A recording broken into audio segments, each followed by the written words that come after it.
Your cat ignores you? That's because, in their mind, they're still gods. In ancient Egypt, cats were worshipped. Killing one was punishable by death. But Europe flipped the script, branding cats as evil, even comparing them with witches.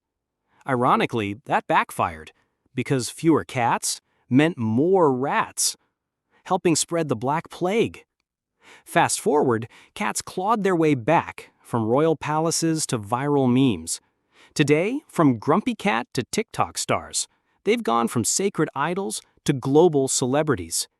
So next time your cat walks away, remember, you're just living in their empire.